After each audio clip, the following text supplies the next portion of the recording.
Just sit on the ground with me. Okay. Okay. So you had a friend. Used to honk the horn, beep, beep. The kind of person where puts a smile on your face, kind of makes your day every time you see them. Exactly. You know, he used to like come, oh, hi Ash, how's it going? You know, you doing good? Oh, we should catch up. I miss you, blah, blah, you know, stuff like this. And they were a really great friend of mine, but then they did something bad. Well, what did they do? Well, you know, in this city, Mickey, you know how things are. People are your friends one day, and then the next day they're taking 150K bounty hits out on you, your family, so that they can, you know, earn a little bit of money, gain a little bit of respect from the person who's putting the hit out, and then they lie about it. And even though you know it was them in your heart, you know, they won't tell you. They won't say, you know, and say you went to go and have a meeting with them to see if, you know, because you weren't sure. You had all this evidence that pointed at them, but you didn't want it to be true, Mickey. You didn't want it to be true, so you go there, you present all the evidence, you tell them why you think it could be them, and instead of clearing their name or instead of saying, no, it wasn't me, they say, but why do you think it was me? 10 times after you've explained why you think it might be them, and but why does she think it's me, they say, over and over and over. Never, no, it wasn't me. Never, no, I would never do that. Never, no, my friendship means more than 150K. So you walk away after their aggressive and yelly and scary reaction of screaming at you and talking over you. You walk away and say, well, it was a great friendship. It was great. And then you get text messages from their friends saying, hey, I'm so sorry, this was so shit, I don't know why this happened, it's so sad. And then you're like, yeah, they feel guilty. I guess they really did do it.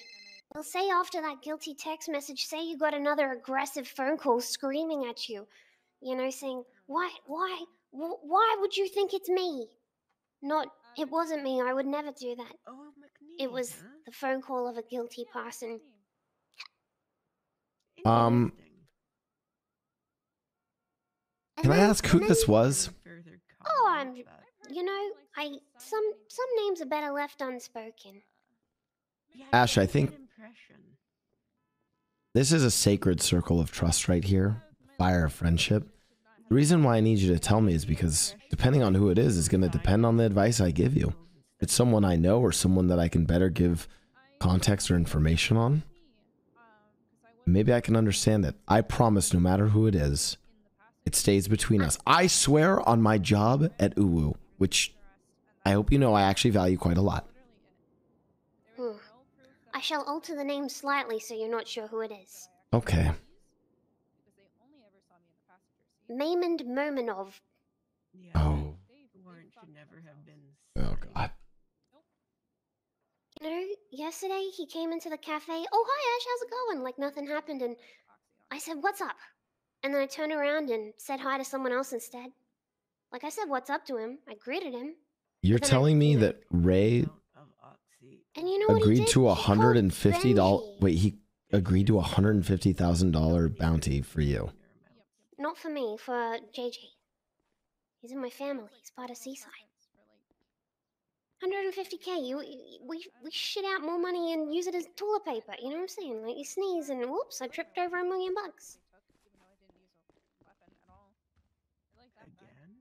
Ash, do you know how I lost my eye? No. Weren't you filming a movie? Wait. Filming a movie? That was amazing. Sorry. Yeah, I was filming a movie. No.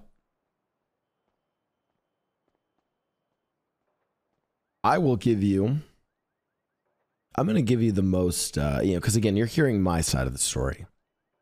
So I'll try and give you the most generous perspective to the other person involved. For a while, ever since joining what is now referred to as the Mickey and Friends heist crew, because Lang does not want his name associated with it, you might know us as, you know, Lang Buddha, Tony Corleone, Harry Brown, Jean Paul, Psych, Ray Romanoff, myself. Hi, how are you? Oh, speaking of Tony Corleone. Good. Can I get 3 combo meals? The ones that Wow. Can I get He just has some of the best timing ever. Anyways, Is Mickey here? oh, sorry, we need to go somewhere more private, to be honest. Hey, Mickey. Hey. Guys, Hi. Why are we, Oh, Ash, this we is a have to have private meeting, by the way. consultation. We have to have a meeting. Oh, is this about the steak?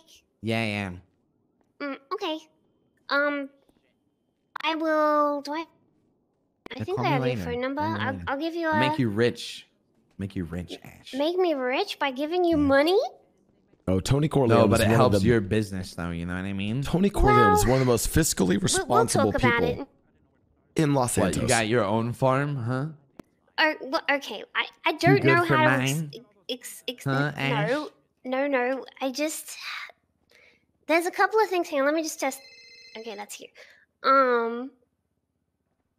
It's just one of the I don't know how to say. How do I say a word that starts with an M and is kind of like the people who work at the auto repair shop? It's one of those things, and I don't know how to A explain it. mechanic. Yeah. It's one of those mechanics that So I just need to think about how I'm gonna word it. But yes, well, I'll give you a buzz later on.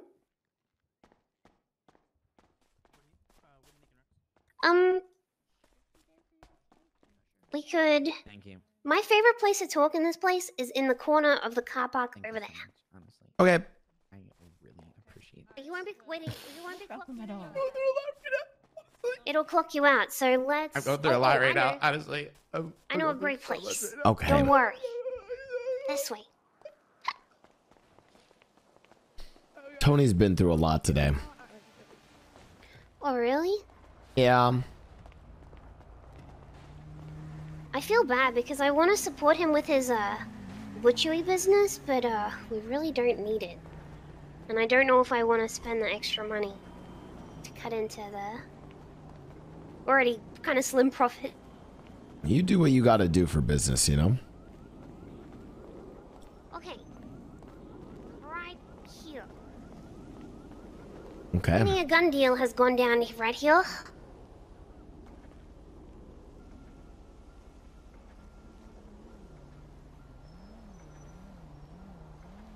Ash, let's say for many months, I antagonized, teased, in the worst interpretation, I bullied Raymond Romanoff. So one perspective is that I constantly teased and bullied him. Now, I will just briefly say my perspective. My perspective is I kind of do that to everyone. Because I'm a generally sarcastic and whimsical person who just likes to fuck with people. Granted, that does cause numerous accounts of violence against me, not just from Ray, which we'll get to, but from people like Jolie Paul and Abby, April. Yeah, a lot of people beat me up for that. Anyways, at a certain breaking point, when Ray Romanoff threatened me during a setup for a bank job, I kicked him off the job, and he basically staked out the secret spot up in Sandy where you get the laptops, and he abducted me. And I don't know what actually happened fully after that, but I was shot multiple times and dumped in the ocean. And I lost my eye. But he's part of your group. Yes. What? It's hard to explain this to Ray, and I don't know if he still fully understands. In fact, he probably doesn't understand, and I don't know if he ever will. But if that had happened with any other crew in the city, he probably would have been either killed or completely exiled. Our group is a little bit different. We do let people sort of operate independently. For what it's worth, I forgave Ray. Not because I truly feel like he is, reformed or changed or anything. We actually sent him away to Parsons for 2 years. I'll be frank, it didn't do anything. He's still literally a psychopath. I haven't seen him change for the better whatsoever. Since being out of Parsons, he almost got us into a war with the Mandem because he was threatening to kill Tommy T over a girl that he wasn't actually dating. Yeah, that was complicated. He also got us into a yeah. I need to share this context with you, and I hate to divulge all these possibly spicy secrets, but yeah, he at one point he had threatened Claire from the Angels. And then a few months later does, the thing where he's like, "Oh, Claire, good to see you. It's been so long. How are you doing, Habibi?" And, Claire, in her mind, is like, "Well, the last time we talked, you threatened to kill me. Why are you talking to me now?" So, unfortunately, Ash, for your relationship, I think I set a bad precedent with Ray, because I ended up forgiving him. But I don't think he understands why I forgave him. Why did you forgive him? Well, yeah, I guess to elaborate on that, I forgave him not for my sake or for his sake. I forgave him basically so that the rest of our family, crew, some might call us a syndicate. Some might even call us a gang. The rest of our gang, because we are very gangster, as you can tell by my cafe receptionist role. The rest of our gang wanted to move on from it. They didn't want Ray out of the family. I don't even know if I even wanted that. But at some point, we just had to move on from it, and I did it for their sake. Now, unfortunately, I think Ray has taken this attitude towards his other relationships, and he doesn't realize that people like Claire owe him nothing and that he has no affiliation to her. So the fact that he threatened her life and thinks that he can just be fine with her a little bit later is a gross miscalculation on his ability to understand that his actions have consequences. Which ironically is something that he's told me, that my actions have consequences, which is actually something I understand. I even understand that when I go around saying for people to vote for Rami because I want the city to be managed like the gallery, I understand that that might cause Rami to be upset with me. Although actually Rami, I think, just found it kind of funny. I understand that there could be consequences from something like that. Now, to bring it to your case, I don't think I don't think Ray thought about the long-term consequences. And frankly, I don't know if he really sees those. And perhaps because he did such a crazy and egregious action towards me that he doesn't realize even still that there are relationships with people, even in our family, that he will never be able to repair.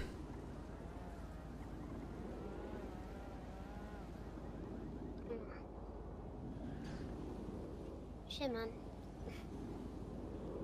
If you really want my honest take and my honest relationship advice here, I actually didn't know who you were referring to when this all started. For a second, I know that you and, for instance, you and Randy, I know have been friends, but then you guys had beef, and maybe you guys were friends again. I don't know. He's my best friend now.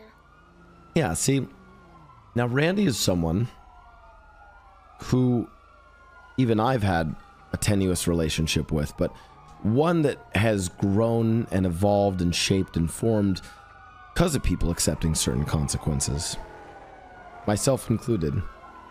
I know Randy will never be the friend that he used to be for me. I broke his heart, broke his trust, and that's something I will accept.